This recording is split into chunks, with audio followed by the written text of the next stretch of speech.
점수 매기는데 이게 좀 여러분들 기대하고 계세요. 매주 매기다 보니까 이번 주도 문재인 정부의 이번 주 어땠는지 점수를 좀 시작을 해볼까. 지난주까지는 95점, 90점 상당히 고득점을 두 분 다 주셨는데 허성무 소장님. 예, 여전히 고득점인데요. 그렇죠. 근데 90점입니다. 90점? 지난주에 95점 주셨죠. 그렇습니다. 5점 떨어진 90점. 이준석 위원장. 저는 뭐 이번 주에는 저도 5점 깎겠습니다. 85점. 80점대로 드디어 네. 드디어 왜 85점입니까? 사실 뭐 인사가 진행되면서 사실 청와대가 이번에 첫째로는 전 인사 뭐 잘못됐다 이런 것보다도 예. 조금 늦어지고 있는 감이 든다라는 생각이 들어가지고 85점대로 하고 싶고 예. 당장 어제만 해도 이제 그 탁현민 씨 임명 관련해 가지고 논란이 한번 불거졌는데 아직까지 뭐 확정된 건 아니다라고 청와대가 수습 단계 나섰지만은 예. 뭐 이런 부분이 사실 이미 알고 있던 이력들이거든요, 이거는. 그러니까 과거에 여성 비하적인 어떤 책을 썼다 뭐 이런 거죠. 그렇죠. 지금 근데 논란이. 그 표현이라는 게 물론 밖에 있을 때와 안에 있을 때 뭐 행동이 똑같겠습니까만은 예. 그렇다 하더라도 문재인 정부가 기치를 내걸고 있는 어떤 양성평등의 가치라든지 예. 이런 것들을 회상할 수 있는 사안을 그러니까 이런 분들은 나중에 행정관 인사 같은 경우는 실무적으로 나중에 그냥 쓱 넣어도 되는 건데 다른 장관 인사나 비서관 인사 이런 것들이 늦어지고 있기 때문에 그렇죠. 이게 먼저 돋보이게 되는 거죠. 그런 것보다 탁현민 씨 넣는 게 더 급했냐라고 얘기한다면은 저는 이건 약간 성급한 판단이었다고 생각합니다. 그런 의미에서 뭔가 꼬이고 있는 인사 85점. 허성무 소장님. 왜 그 5점 깎아서 90점 주셨어요? 예, 저도 뭐 비슷한 이유인데 인사가 만사라는 말이 있지 않습니까? 그렇죠. 그래서 비교적 인사 부분에서도 뭐 휴먼 스토리가 있는 예. 굉장히 또 국민들이 신선하게 받아들인 좋은 분들 또 적재적소에 맞는 분들을 하긴 했는데 예. 그럼에도 불구하고 그분들 역시 완벽할 수는 없다. 그러니까 과거에 뭐 특히 7, 80년대 사회생활을 처음 시작한 사람들 예. 그때 우리 사회가 거의 5급수 사회 아니었습니까? 그러다 보니까 그 속에서 자기는 아무리 자기를 잘 지켜왔다 하더라도 1급수의 사람이 아니라 2급수 수준의 사람이 될 수밖에 없는 그런 현실이 반영된 건데 그럼에도 불구하고 완벽하다라고 말하기는 어려워서 조금 점수를 깎았습니다. 그렇게 되는 거군요. 아마 이 얘기가 오늘 장안가 하안가에도 나올 거예요. 인사 문제. 그래서 본론으로 들어가겠습니다. 하안가부터 보죠. 허성무 소장님 하안가. 예, 저는 홍준표 전 후보를 하안가로 잡았는데요. 장골손님 또 나오셨어요. 아니 대선도 끝났는데 또 소환하셨어요. 잠깐만 기다리세요. 이준석 위원장의 하안가. 저는 이게 어제 골랐는데 어쨌든 강경화 외교부 장관 후보자. 나오네요. 예. 바로 나오네요. 요 얘기부터 해보죠. 강경화 외교부 장관 후보자. 예. 제일 지금 곤란한 상황에 처한 게 강경화 후보자 맞죠? 그렇죠. 아무래도 뭐 사실 비정치인이잖아요. 예. 원래 다른 정치 인사들에 대해 가지고는 이미 어떤 형태로든 검증이 됩니다. 그분들이 선거를 거치든지 아니면 그 전에 공직을 하면서 검증이 된 부분도 있고 해명한 부분도 있는데 그렇죠. 강경 후보자 같은 경우에는 공직 경험하는 게 이제 뭐 국내 공직 경험하는 게 처음이다 보니까 해명이 안 된 부분도 많고 그리고 사실 그런 부분보다 어제 이제 드러났던 것 중에 가장 난감했던 거는 미숙함이죠. 미숙함. 그러니까 해명한 데 있어가지고 뭐 위장전입을 했다. 여기까지는 국민들이 어느 정도 이해를 하는 단계였습니다. 그런데 위장전입을 했는데 뭐 딸을 너무 아끼기 때문에 위장전입했다. 그런데 사실 딸이 어디로 위장전입하는지는 모르고 있었다. 모르고 있었다가 결국 된 거예요. 친척집이라고 했는데 그게 이제 교장집이 된 거니까. 사실 청와대에서 이제 조현옥 인사수석이 그 친척집이라고 했기 때문에 어디서 어느 단계에서 정보가 잘못 전달된 건지 모르겠지만 청와대도 스타일 국인 거고요. 그러면은 정보가 잘못 전달됐기 때문에 남편 얘기를 들었다는 거예요. 그렇죠. 그리고 그 다음에는 만약 그렇지 않다면 부도덕한 건 거예요. 왜냐면 거짓말이니까. 그리고 지금 봤을 때는 강경화 후보자 그렇다면은 이제 이런 어떤 언론과의 질의응답 관계에서도 이런 잔실수가 보인다면은 외교라는 건 뭡니까? 외교라는 건 말 한마디 조약에 있는 문구 하나 때문에도 이 나라 간의 어떤 큰 국익이 걸려있는 사안 아니겠습니까? 그래서 강경화 후보자가 사실 유엔에서 어떤 큰 일들을 많이 했기 때문에 그런 건 섬세함에 좀 기대했던 분들이 요즘같이 엄중한 시기에 외교부 장관이 이렇게 결국 작지 않은 이런 말실수가 나온다는 거에 대해 가지고 좀 불안감을 가질 수 있을 것 같습니다. 허 소장님, 네네. 결국 강경화 후보자는 낙마하는 거 아니냐라는 얘기들이 나오고 있어요. 이제 그런 것들이 일반적으로 예측하고 또 뭐 야당 쪽에서는 그렇게 바라는 것 같은데 아직까지 그 단계까지는 아닌 것 같아요. 아까 우원식 원내대표가 내가 빅딜 안 하는데 누가 빅딜한데 그렇죠. 지금 그렇게 말을 하셨어요. 인사 문제를 가지고 빅딜 한다는 건 있을 수도 없고요. 예. 다만 이제 청문회 과정 속에서 어떻게 잘 해명하느냐 아니면 또 더 많은 문제가 드러나느냐 여기에 따라서 국민 여론이 이제 갈리게 될 거니까 그렇죠. 거기에 따라서 결정이 되는 거지 이거를 뭐 총리 후보하고 아하. 뭐 이렇게 빅딜을 한다 이거는 지나치게 공학적으로 보시는 거고 전혀 그런 문제는 아니라고 그럼 봅니다. 이준석 위원장은 지금 이 정도라면 외교부 장관으로 조금 문제 있는 거 아니냐 하셨는데 허성무 소장님 개인 생각은 어떠세요? 어쨌든 뭐 그 설명 부분은 약간 미숙함은 맞습니다. 그러나 이제 뭐 국내 상황 부분에 대해서 조금 부족한 뭐 인지력도 있었다 보지만 어쨌든 이제 그 부분은 뭐 저도 동의합니다만은 어쨌든 이 딸이 이하여고에 입학함으로써 그 전학함으로써 또 다른 누군가가 전학을 못 오고 다른 데로 갔다 남의 기회를 빼앗았다면은 이거는 굉장히 부도덕하고 공정한 기회가 아니기 때문에 낙마 이유가 되는 게 맞죠. 그거는 우리가 정유라 사례에서 보지 않습니까? 이하여대 본인이 감으로써 다른 누군가가 못 간 거 아닙니까? 그렇게 되네요. 그렇지만 이거는 이제 전학 오는 사례였기 때문에 다른 사람한테 피해를 주지 않았더라면 뭐 그 자체도 이제 위장 전입이었기 때문에 문제는 있지만 남에게 피해를 주지 않았다면 하는 또 다른 문제가 있어서 한번 청문회 과정을 지켜볼 그런 필요는 있다고 그 봅니다. 기준은 이제 뭐 원래 위장 전입이라는 게 다른 사람한테 피해는 거의 안 가거든요. 그 아직 사익을 추구하기 위해서 보통 하는 것이 위장 전입이지. 그로 인해서 뭐 다른 사람이 피해를 입기 때문에 우리가 그걸 징벌적으로 바라보는 것은 아닌데 저는 강경화 후보자 같은 경우에는 뭐 후보자 개인에 대한 어떤 이런 실수를 제가 지적하는 것도 있지만은 지금 문재인 정부의 외교 안보 라인 같은 경우에는 좀 정부에서 큰 그림을 같이 한번 보여줬으면 좋겠습니다. 무슨 말이냐면 청와대 지금 보면은 외교안보 특보도 지금 공개가 되었죠. 문전 교수님하고 그 홍석현 전 회장인데 그렇죠.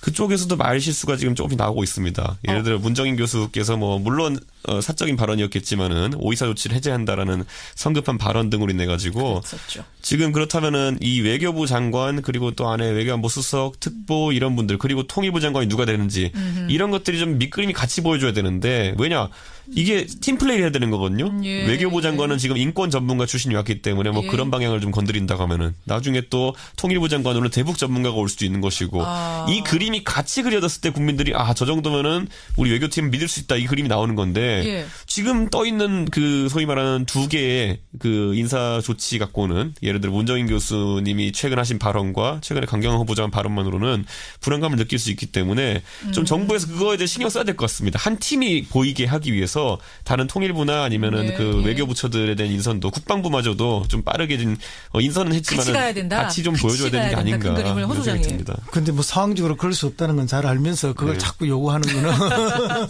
왜냐하면 이 정부 출범이 정상적인 상황에서 뭐 인수위를 2달 하면서 나오는 정부가 아니지 않습니까? 그렇기 때문에 이제 그런 부분은 어제 대통령의 표현처럼 양해가 좀 필요한 부분이 있고요. 그다음에 이제 뭐 큰 그림은 이미 보여줬죠. 그다음에 외교를 좀 더 중시하겠다. 하는 거에 큰 그림은 이미 보여주고 이 얘기를 우리 계속할 수 없어서 제가 하나만 질문 드릴게요. 아까 우원식 원내대표는 빅딜은 없다고 했지만 딜이라는 표현이 뭐 그래서 그렇지 결국은 협상을 통해서 마무리를 큰 어떤 패키지식으로 짓지 않겠는가 어떻게 생각하세요? 협상, 논의, 협치. 협상이나 논의는 많이 있겠지만 그걸 누구의 희생과 이렇게 바꾸는 방식의 협상은 아닐 것이다. 아닐 것이다. 저는 뭐 그건 확실하게 생각합니다. 저는 뭐 이거 보통 예전 정부에서도요 인사할 때 보면은 지금까지는 이제 장관 후보자를 적극 방어하는 모양새를 취했지만은 국민 여론이 싹 돌아서는 순간 청와대가 알아서 김을 뺍니다. 가끔 후보자들이 자진 사퇴를 종용했을 때 안 한다. 나의 명예를 위해서 나는 청문회 끝까지 받겠다라고 하는 경우 있죠. 예를 들어 과거에 뭐 문창국 총리 후보라든지 이런 분들. 그렇죠. 그런데 그건 정권의 부담이 되기 때문에 아마 그런 형태로는 가지 않을 것을 보이고 어제 그 이제 모 일간지의 단독 보도 이후에 어쨌든 아니 위장 전입에 대해 가지고 국민들이 위장 전입 해본 분들이 좀 있어서 그런지 몰라도 이게 말이 안 된다는 걸 잘 알잖아요. 지금 보면은 누구 집에 들어간지 모르고 그냥 위장 전입했다는 게 그렇기 때문에 제 생각에는 요거는 아마 국민 정서상 좀 넘지 못할 지점도 올 것 같긴 합니다. 그렇게 보세요. 근데 또 청취자 정혜열님은 아니 근데 이게 지금 자유한국당이 이런 주장한다는 게 좀 그렇다. 자유한국당의 과거를 돌아봐라. 아니 이 최초의 문제 제기는 언론이에요. 그러니까 이 언론을 보고 여론이 반응하는 거지 자유한국당이 지금 무슨 뭐 팥을 매줄 쓴다고 해가지고 그걸 믿겠습니까 지금 국민들이. 아니 근데 이제 문제 제기는 누구나 할 수 있다고 봅니다. 뭐 누가 자기 있고 없고 이런 문제가 아니고. 근데 그 문제 제기가 정당하냐 안 하느냐 그 문제죠. 그렇죠. 그래서 이제 물론 뭐 자유한국당은 원죄가 있고 업보가 있기 때문에 그런 비판을 충분히 받을 수는 있습니다만은 문제 제기 자체를 우리가 원천적으로 막는 것은 조금 과하다. 국민들은 그러니까 조금 더 냉철하게 보셔야 된다는 얘기예요. 그렇죠. 예, 알겠습니다. 강경화 후보자 하한가 주셨고 아까 홍준표 전 후보를 하한가 주신 허성무 소장님. 왜 소환하신 거예요? 대선 예, 끝났는데. 홍준표 후보가 이제 대선 끝나고 뭐 한두 달 이랬는데 지금 한 달도 안 돼서 귀국하신다는 거 아닙니까? 그렇죠. 그 뭐 쉬러 가시는데 쉬러 가면 그냥 쉬는 게 아니라 어떤 반성과 성찰이 있어야 되는데 이분은 몸은 미국에 가 있었는데 마음은 이미 여의도에 와 있었죠. 왜 갔어요? 그러니까 뭐 SNS 정치. 사실은 마음은 가지도 안 하고 그냥 계속 한국에 있었죠. 그렇기 때문에 이제 그런 면에서 보면은 대선에 패배한 사람으로서의 그런 적절한 모습이 아니다 하는 한 측면에서 또 한가고 또 다른 측면에서 보면은 신보수주의를 표방을 했어요. 그런데 신보수주의가 뭔지를 한 번도 제시하는 적이 없어요. 뭔가 오로지 그 지금 지난 한 달 동안 뭐 SNS를 통해서 이야기하는 것은 뭐 선거 때도 그랬지만 박근혜 대통령을 비판도 했다가 또 전략적으로 필요하면 땡기기도 했다가 또 친박도 선거 때는 그 면죄부를 줬다가 또 지금은 당권 투쟁의 경쟁자가 되니까 비판해버리고 그러면서 또 뭐 좌파의 잔치라고 비판하면서 자기는 아주 극우적인 모습을 보이면서 갈라치기를 하고 그러니까 도대체 자신의 정확한 정체성이 뭔지는 보여주지를 않고 오로지 자기하고 정치적으로 적이 되는 순간순간에 마구 공격만 해야 되는 이제 전형적인 독구다이의 모습을 보여주고 있어서 신보수주의의 3대 이론이 명확하지 않나요? 보면 뭐요? 네? 보면은 그 세탁기 네. 그리고 그때 뭐 그 저거 했지 않았습니까? 강성 귀족 노조 타파 전교조 타파 그러니까 그 이야기는 결국 뭔가 하면은 이렇게 나는 남자 박근혜다라는 걸 고백하고 있는 거예요. 좀 더 요란할 뿐이지. 남자 박근혜다. 나만 옳다. 내가 국가다, 짐이 국가다 하는 루이 14세 이야기와 비슷한 거죠. 나만이 선이다.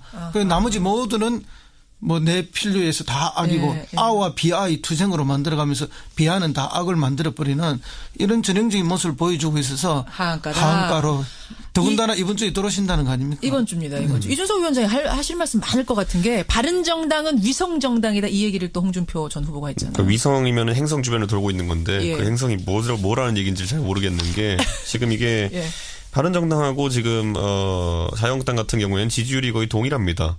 이게 이 상하 관계가 아주 커야지간이 이게 동일하진 않죠. 바른정당이 더 낫지 않아요? 조금 높아요, 조금. 서울 지역 수도권 지역에서는 그렇고. 수도권에서. 네, 지금 이 갈린 게 20대, 30대에서는 바른정당이 높고 40대는 비등하고 50대, 60대는 자유한국당 높고 뭐 이런 상황이거든요. 그렇죠. 그러니까 뭐 굳이 말하면 쌍성같이 같이 돌고 있는 거지 지금 이거를 뭐 위성정당이다라고 할 정도로 이렇게 할 쌍성이지. 네, 그래서 이게 아니다. 지금 이 현실 인식이 아무래도 지금 좀 미국에 그래도 물리적으로 가셨다 보니까 좀 약간 동떨어진 인식을 하고 계신 게 아닌가. 상황 파악 못하고 있는 거 아니냐 한마디로. 그러니까 이게 왜 그러냐면 지금 표의 확장성 측면에서 본인이 지금 이런 발언들을 하는 것이 도움이 된다고 생각하고 있는 것 같은데 사실 그게 아니거든요. 예전에 생각해 보면은 뭐 김종인 대표께서 나오셔가지고 국민의당 몰아붙이려고 이런 말씀 많이 하셨거든요. 근데 총선 때 그게 역효과 나가지고 국민의당이 상당히 약진했던 그런 결과가 있거든요. 그렇기 때문에 뭐 이런 형태의 프레임 잡기가 뭐 어떤 의도에서인지 모르겠지만은 지금 홍준표 전 후보 같은 경우에는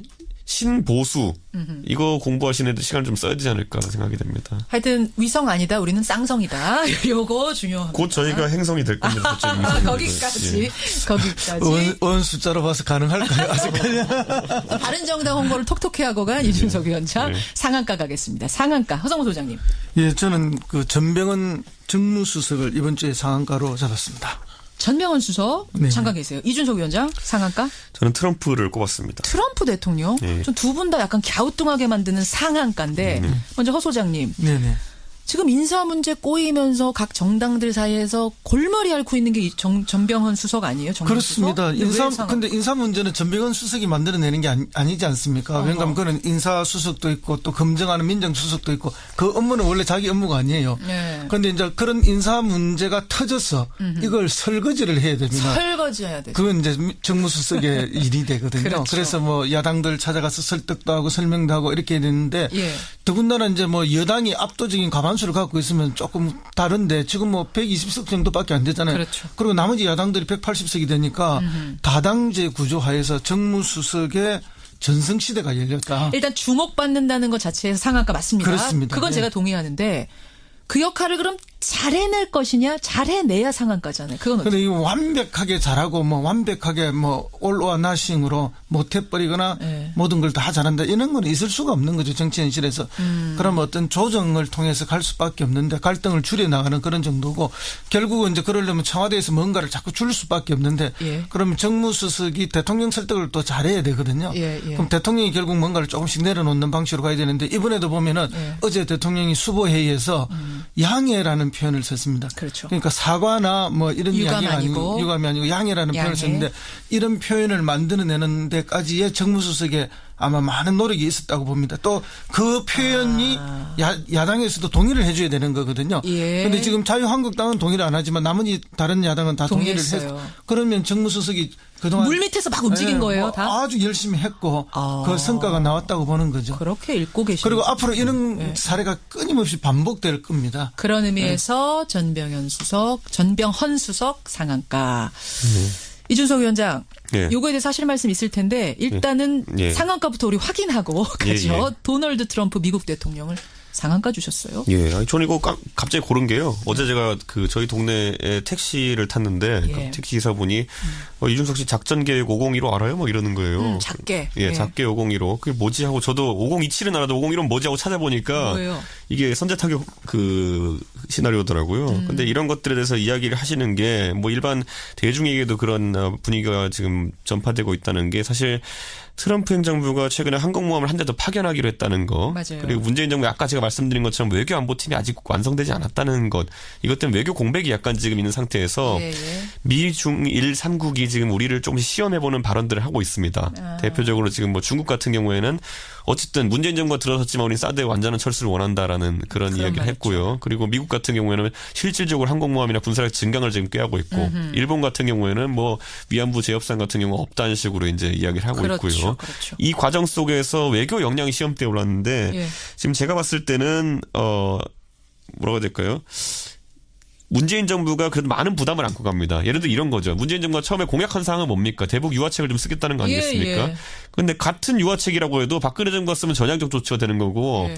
문재인 정부가 쓰면 일각에서는 또 친북 조치라고 공격할 겁니다. 뭐 그런 상황이 올 테고 미국도 지금 그걸 용납하지 않겠다는 취지로 지금 언급하고 있고 그러니까 이런 엇박자 속에서 그러면 또다시 공약을 일부 수정해야 되는 상황이 올 수 있습니다. 그렇기 때문에 문재인 정부가 조기에 뭐 이런 난관을 어떻게 극복할지에 대해서 외교는 아무래도 국민적 지지가 있어야 됩니다. 그렇죠. 이런 뭐 외교는 지도자의 고심찬 결단들이 많이 필요한 지점인데 예. 너무 경직된 판단을 하지 않도록 국민들이 잘 이해하는 그런 과정이 중요해 보입니다. 근데 왜 트럼프가 상한가예요? 트럼프가 다음 한 주 동안 아마 그 키를 쥐고 있을 겁니다. 중요한 키. 먼저 큰 기술 걸어오는 쪽이 아마 트럼프일 겁니다. 그런 의미에서 트럼프를 주목하시라. 그렇죠. 그런 원래 의미의 관심 받는 상한가. 주식이 상한가입니다. 예. 그래요. 동의하시죠? 예, 근데 뭐 시험에 들게 한다는 표현은 제가 동의하지 않습니다. 왜냐하면 그게 늘 우리의 현실입니다. 4대 강국 속에 항상 시험에 들어있죠. 우리는 우리는. 언제나 시험에 들어있고 강국들 사이에서. 언제나 안보 문제가 제일 우선순위에 있는 슬퍼요. 것이지. 슬퍼요. 그게 한 번도 그게 벗어나 있을 수가 없는 우리의 운명이 맞아요. 있거든요. 예. 이제 그런 의미에서 이제 각 정부가 어떤 외교 정책을 가지고 가느냐는 뭐 그 예. 정부의 성격이 다른데 예. 근데 이제 미국이 뭐 이렇게 항공모함 2대를 보내고 핵 잠수함을 보낸 것이 어쨌든 뭐 그런 측면도 있지만 실질적으로 한국에서 정권 교체기에 미국은 언제나 그래왔습니다. 그것은 우리 정부를 새 정부를 시험하기보다는 어쨌든 한미 동맹의 끈끈함을 보여주고 그렇게 또 해석할 북한의 수도 오판을 있다. 막기 위한 그런 걸로서 늘 보여주던 한 형태였고 군사 독재 정권 시절에는 군사 독재 정권의 지나친 인권 탄압이라든지 지나친 그런 그 폐악적인 정치에 대한 경고성으로도 보내왔던 것이기 때문에 뭐 그런 면도 있다는 걸 제가 말씀을 드리고 이준석 의원이 이야기한 것만이 다는 아니다. 예. 최근에 그리고 이런 분석을 하는 분들의 이제 학자들의 견해 중에 뭐가 있냐면은 사실 어느 시기에서나 내치에 약간 어려움을 겪고 있는 지도자는 밖으로 뭔가를 버리려고 합니다. 지금 트럼프가 지금 내치에서 맞아요. FBI 국장 사태에 관련해 가지고 어려우니까. 우리는 체감 못하지만은 지금 탄핵론까지 나오고 있는 상황 속에서 결국에는 밖에서 어떤 실적을 내려고 했을 때 그것도 주목할 무리한 실적을 내려고 맞아요. 했을 때 그게 우리에게는 위기로 다가옵니다. 그래서 우리 국민들이 잘 이해하고 우리 정부를 잘 서포트해야 됩니다. 이 부분에 대해서. 중요한 부분 지적해 주셨습니다. 오늘은 뉴스닥 상한가 보도에는 전병헌 트럼프, 하한가 보도에는 강경화 홍준표 네 사람을 올리면서 두 분과 인사 나누고 다음 주 화요일엔 더 여유로운 모습으로 좋은 안색으로 만나겠습니다. 고맙습니다. 네, 감사합니다. 허성무, 이준석 두 분이었습니다. 점수 매기는데 이게 좀 여러분들 기대하고 계세요. 매주 매기다 보니까 이번 주도 문재인 정부의 이번 주 어땠는지 점수를 좀 시작을 해볼까. 지난주까지는 95점, 90점 상당히 고득점을 두 분 다 주셨는데 허성무 소장님. 예, 여전히 고득점인데요. 그렇죠. 근데 90점입니다. 90점. 지난주에 95점 주셨죠. 그렇습니다. 5점 떨어진 90점. 이준석 위원장. 저는 뭐 이번 주에는 저도 5점 깎겠습니다. 85점. 80점대로 드디어 네. 드디어 왜 85점입니까? 사실 뭐 인사가 진행되면서 사실 청와대가 이번에 첫째로는 전 인사 뭐 잘못됐다 이런 것보다도 예. 조금 늦어지고 있는 감이 든다라는 생각이 들어가지고 85점대로 하고 싶고 예. 당장 어제만 해도 이제 그 탁현민 씨 임명 관련해 가지고 논란이 한번 불거졌는데 아직까지 뭐 확정된 건 아니다라고 청와대가 수단계 나섰지만은 예. 뭐 이런 부분이 사실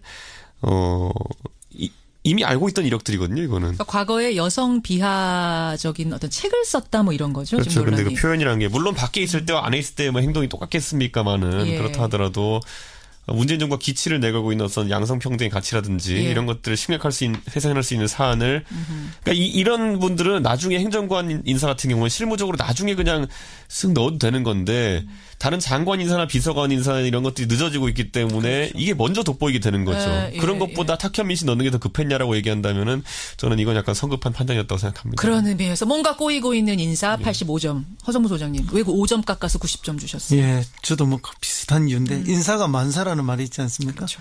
그래서 비교적 인사 부분에서도 뭐 휴먼 스토리가 있는 예. 굉장히 또 국민들이 신선하게 받아들이는 좋은 분들 또 적재적소에 맞는 분들을 하긴 했는데 예. 그럼에도 불구하고 그분들 역시 완벽할 수는 없다. 그러니까 과거에 뭐 특히 7, 80년대 사회생활을 처음 시작한 사람들 예. 그때 우리 사회가 거의 5급수 사회 아니었습니까? 그러다 보니까 그 속에서 자기는 아무리 자기를 그 방어하는 모양새를 취했지만은 예. 국민 여론이 싹 돌아서는 순간 예. 청와대가 알아서 김을 뺍니다. 가끔 후보자들이 자진 사퇴를 종용했을 때 안 한다. 나의 명예를 위해서 나는 청문회 끝까지 받겠다라고 하는 경우 있죠. 예, 예를 들어 예. 과거에 뭐 문창국 총리 후보라든지 이런 분들. 그렇죠.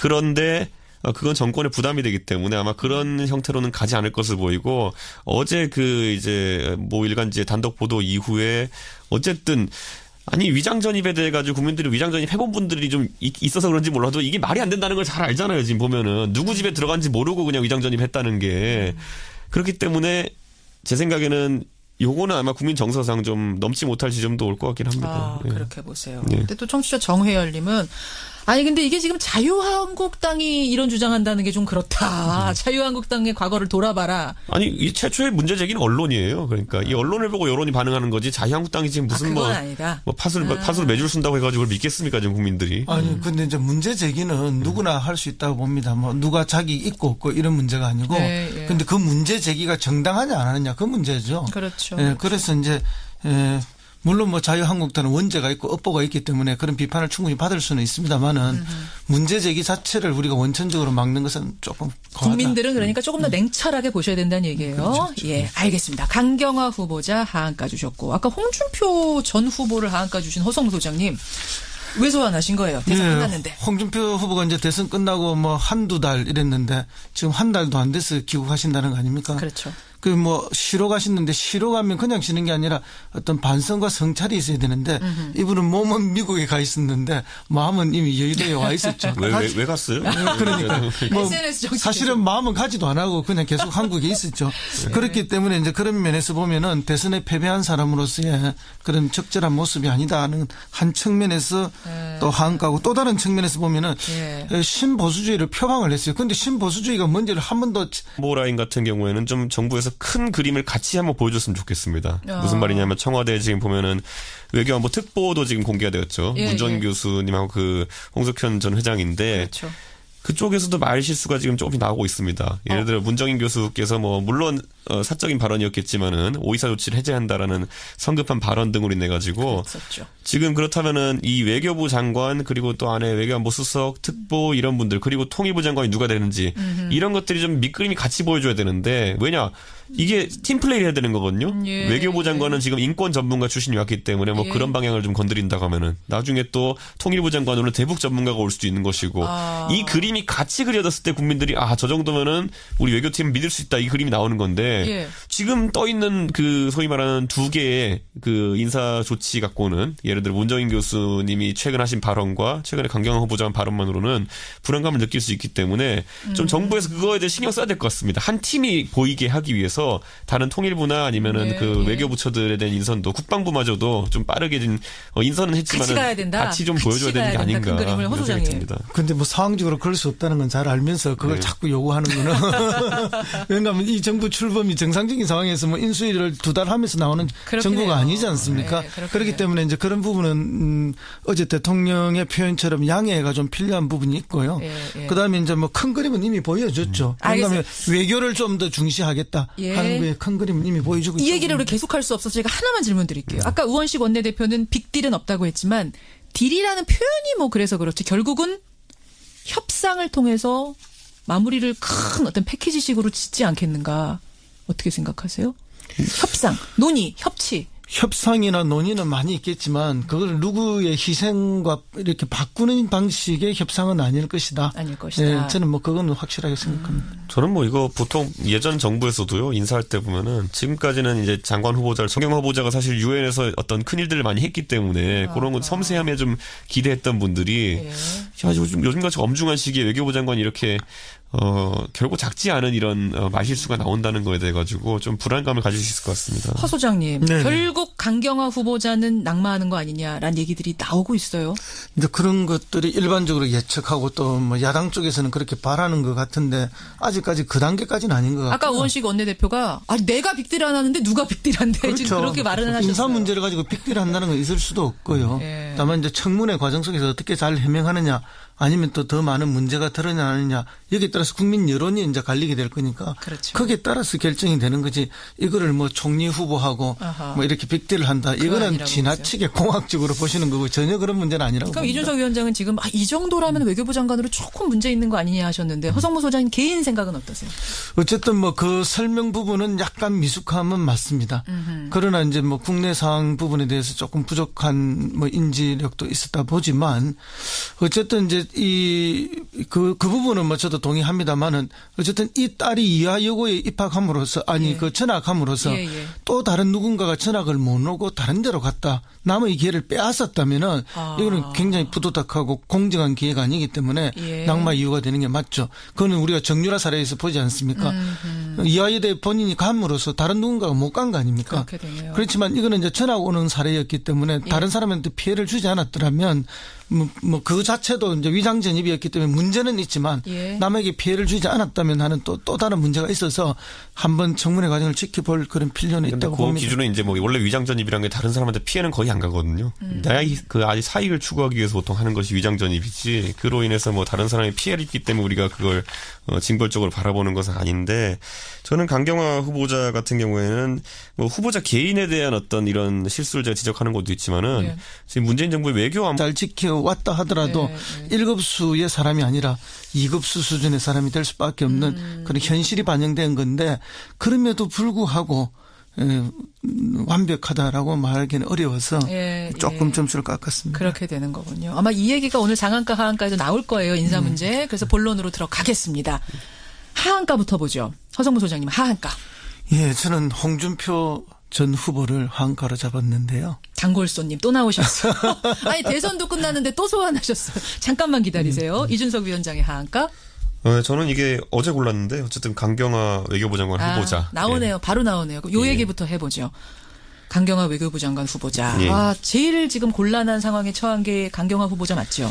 그렇죠. 아무래도 사실 비정치인이잖아요. 원래 다른 정치 인사들에 대해 가지고는 이미 어떤 형태로든 검증이 됩니다. 그분들이 선거를 거치든지 아니면 그 전에 공직을 하면서 검증이 된 부분도 있고 해명한 부분도 있는데 그렇죠. 강경 후보자 같은 경우에는 공직 경험하는 게 이제 뭐 국내 공직 경험하는 게 처음이다 보니까 해명이 안 된 부분도 많고 그리고 사실 그런 부분보다 어제 이제 드러났던 것 중에 가장 난감했던 거는 미숙함이죠. 미숙함. 그러니까 해명한 데 있어가지고 뭐 위장 전입을 했다. 여기까지는 국민들이 어느 정도 이해를 하는 단계였습니다. 그런데 위장 전입을 했는데 뭐 딸을 너무 아끼기 때문에 위장 전입했다. 그런데 사실 딸이 어디로 위장 전입하는지는 모르고 있었다. 모르고 있었다가 결국 된 거예요. 친척집이라고 했는데 그게 이제 교장집이 된 거니까. 사실 청와대에서 이제 조현옥 인사수석이 그 친척집이라고 했기 때문에 어디서 어느 단계에서 정보가 잘못 전달된 건지 모르겠지만 청와대도 스타일 국인 거고요. 그러면은 그러니까요. 정보가 잘못 전달됐기 때문에. 남편 얘기를 들었다는 거예요. 그렇죠. 그리고 그 다음에는 만약 그렇지 않다면 부도덕한 거고요. 왜냐면 거짓말이니까. 그리고 지금 봤을 때는 강경화 후보자 그렇다면은 이제 이런 어떤 언론과의 질의응답 관계에서도 이런 실수가 잔실수가 보인다면은 외교라는 건 뭡니까? 외교라는 건 말 한마디 조약에 있는 문구 하나 때문에도 이 나라 간의 어떤 큰 국익이 걸려 있는 사안 아니겠습니까? 예, 그래서 예.